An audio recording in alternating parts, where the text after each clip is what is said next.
December 15th, 2023, a date that will be etched in stone as the Black Friday of the Chargers fans' calendar. A day that will forever be remembered, or more like a nightmare that's hard to forget, in the Los Angeles Chargers' historical timeline. That day, the sun rose like any other day. But for the Chargers faithful, a storm was brewing, a storm more terrifying than Grandma's Christmas fruitcake. Brandon Staley, the head coach, maybe the worst coach in the whole NFL, and Tom Telesco, were shown the exit doors after a loss so nightmarish, even horror movie directors might find it hard to replicate. Las Vegas Raiders are the ones to kick them out. They turned from a thorn into a full-blown cactus. But this wasn't just a defeat. It was a football massacre. It was a brutal thrashing that to go on and on like a bad karaoke night, leaving the Chargers' defense as mere spectators to their own humiliation.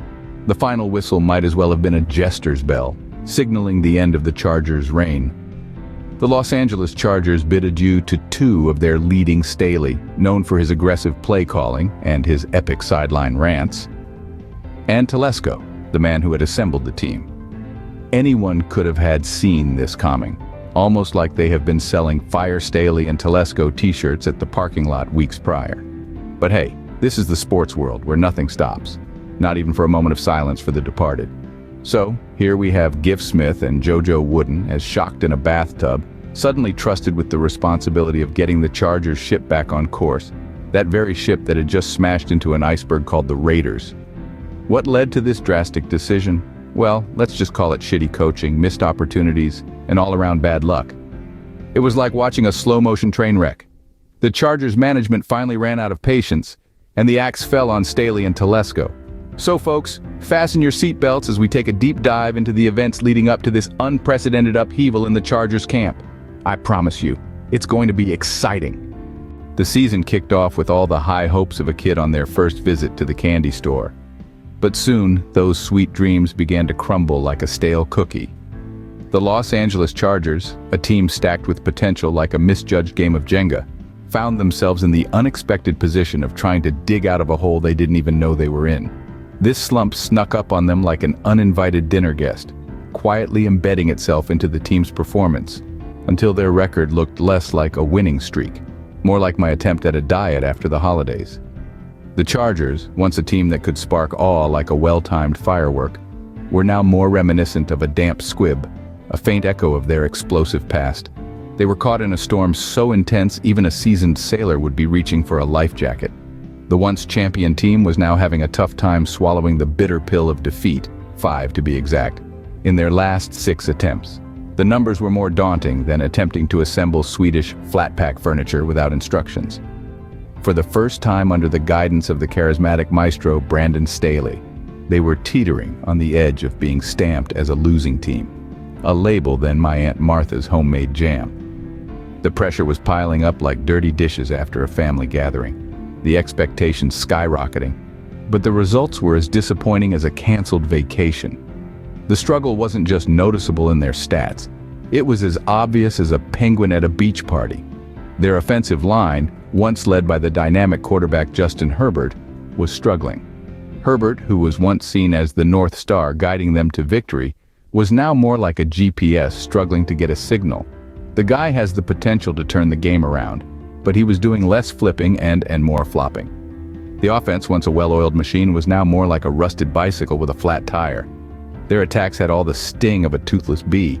Their passes were off target more often than a stormtrooper's blaster, and were falling apart faster than a game of pickup sticks in a windstorm. The team that used to see the end zone as their second home was now having trouble finding their way there, let alone moving in.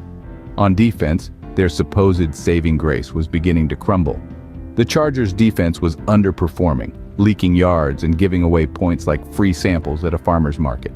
The once strong defensive line was fading faster than a cheap dye job. The Chargers' descent was as clear as a sunny day in LA. Formidable team was now on rocky ground, their confidence dwindling like my bank account after a shopping spree. It wasn't just about their losses, it was their identity, their legacy that was at stake. The team's struggle was not just a surprise, it was a slap to the faces of their fans and critics. So was there more to this story? Or is it just another chapter in the never-ending saga of almost made it, almost counts? With the key personnel gone, the Chargers face a daunting task of rebuilding. It's a bit like walking into a house mid-renovation with the blueprints missing. The sudden dismissal of stalwarts like Staley and Telesco has left the team in a challenging, almost dire position, with the massive task of rebuilding efforts at their helm. The departure of these key figures is akin to losing the rudder of a ship in the middle of a tumultuous sea. Their absence leaves behind a gaping void, a bit like forgetting the cheese in a cheeseburger. It just doesn't feel right. This could potentially make or break the future of the Chargers. The roster situation is another critical aspect that the Chargers management has to grapple with. It's not just precarious, it's like standing on a surfboard. 8 of the Chargers' key players are facing substantial hits in the upcoming year of 2024, a predicament that could possibly send shockwaves through the team's financial stability. This could potentially leave the Chargers' wallet thinner than a pancake, making their journey towards rebuilding even more arduous. The uncertainty surrounding the situation only adds more fuel to the existing challenges, making the task at hand seem as big as climbing Mount Everest in flip-flops.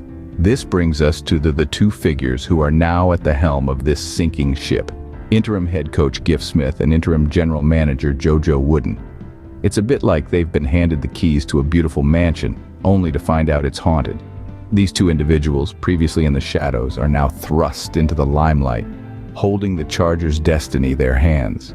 Their leadership, decisions, strategies, and most importantly, their ability to unite the team will play a pivotal role in shaping the team's future trajectory. The question on everyone's mind is simple. Will they be to rise to the occasion and steer the Chargers towards a season? Or will they, like in a tragic Greek play, face the same fate as their predecessors? Smith and Wooden have a tough road ahead, perhaps one of the toughest in the Chargers' history.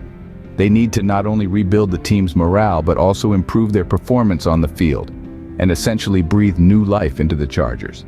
It's a tall order, akin to asking a cat to fetch a stick, but that's what makes it exciting. The Chargers are at a crossroads, a point of no return. The decisions made today could shape their future for decades to come. Could this be the start of a new era, a rebirth, a phoenix the ashes?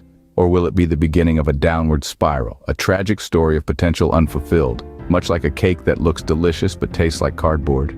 Only time and a whole lot of luck will tell.